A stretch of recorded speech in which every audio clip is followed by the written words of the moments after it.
Hey everybody. I just happened to see my friend Kalima Priforce, Emeryville Councilmember's post on which is worst, YIMBY or NIMBY. YIMBY is yes in my backyard, and NIMBY is, of course, not in my backyard, right? Let me show you what he's wrote here, okay? This is on his Instagram platform, profile area. He writes, every candidate seeking my endorsement, few of them black, brown, or native, mostly none. I have the YIMBY versus NIMBY conversation with them and how both invariably harm BIPOC communities, black, indigenous, people of color. Which one is worse shouldn't be the debate. NIMBY keeps our communities from owning homes through redlining practices and gaining prosperity in neighborhoods where we are historically underrepresented, but where vast resources are located. On the other hand, YIMBY, or Yes in My Backyard, strips our voice, power, homes, and mobility through policies endorsed by electeds who may even look like us that economically disenfranchise through regentrification and marginalization. YIMBY extracts, NIMBY blocks. Both displace, uproot, both are vestiges of white supremacy. I encourage my colleagues to choose neither, align with neither, don't accept funds or endorsements from either, stand up for our communities or stand aside, but know that I will fight to advance equality, and it is up to you to decide if we are each other's ally or obstacle. I won't pretend to be either. Our communities deserve better than this false choice, okay? And he continues here with, that is the devil getting at us. He always sends errors into the world in pairs of opposites. Exactly.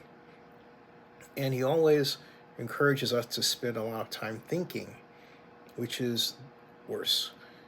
You see why, of course. He relies on your extra dislike of one error to draw you gradually into the opposite one. But do not let us be fooled. We have to keep our eyes on the goal and go straight through between errors. We have no other concern than that with either of them. That's C.S. Lewis and Mere Christianity. And I like this, but I have to explain my title. And it's that I don't think the focus should be on either one of those terms. I think the focus should be on specific types of legislation we need to solve specific problems. You know, I've talked about this before, and I mentioned, for example, AB 464 Mullen. And AB 464 Mullen was passed January of 2021, and what it does, or is supposed to do, when it's used, is allow tax increment financing to be employed such that the revenue from the creation of the Enhanced Infrastructure Financing District and, of course, the approval of the Public Financing Authority can be employed under the direction of an infrastructure financing plan to get money to businesses that have been damaged by the pandemic, small businesses. Now think about how broad that is. And because it's so broad, it can be used in a myriad number of different ways. Like, for example, the funding of lib workspaces, conversion in areas where you have common apartment condominiums. There are, well, areas that are in need of common apartments and low-income condominiums and apartments, as I said, low income, but now consist of offices that are in need of conversion.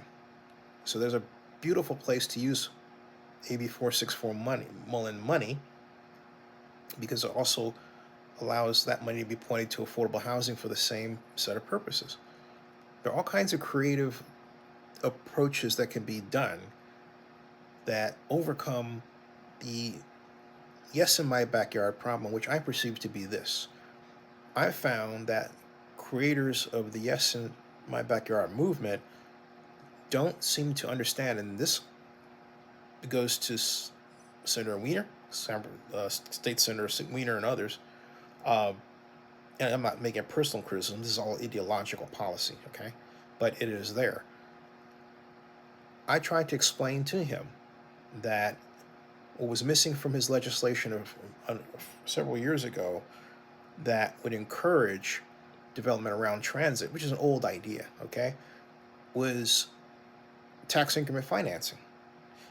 And people always wonder why I keep mentioning tax increment financing. It's very simple. A, it's a very powerful tool. B, it is not widely used. Yet I came from a generation when it was widely used.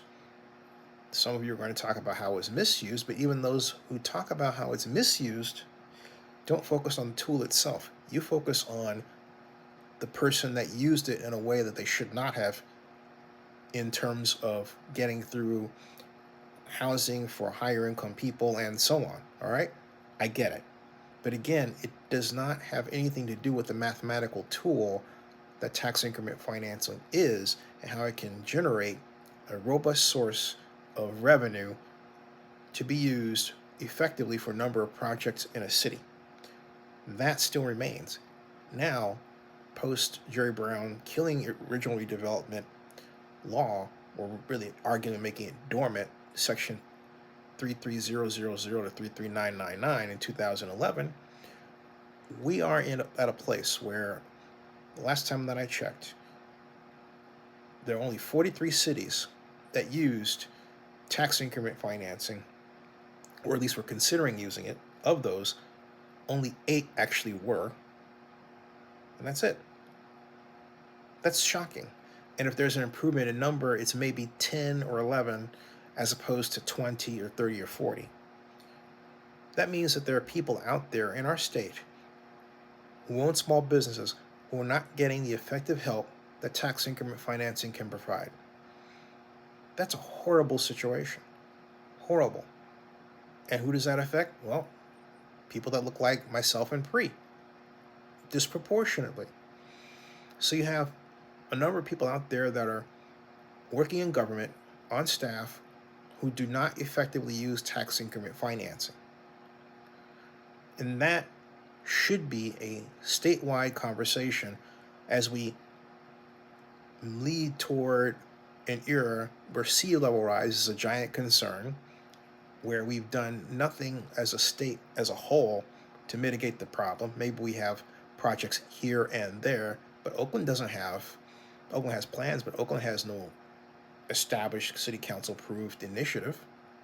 Well, I should also say financed under that heading, all right? It's nothing. So my point is, we need to avoid the left-right. It's easy to get caught in what President Obama called the okie doke, right? And Pri, I think that's part of the okie doke.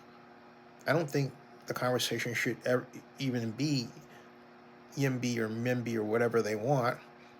I think the conversation should be more pointed and more technical, because I really think that's how you hack society, is through legislation, all right? That's what I'm trying to say. All right. I'll see you all later, and please subscribe to Zenny62 on YouTube and bookmark zenny report.com.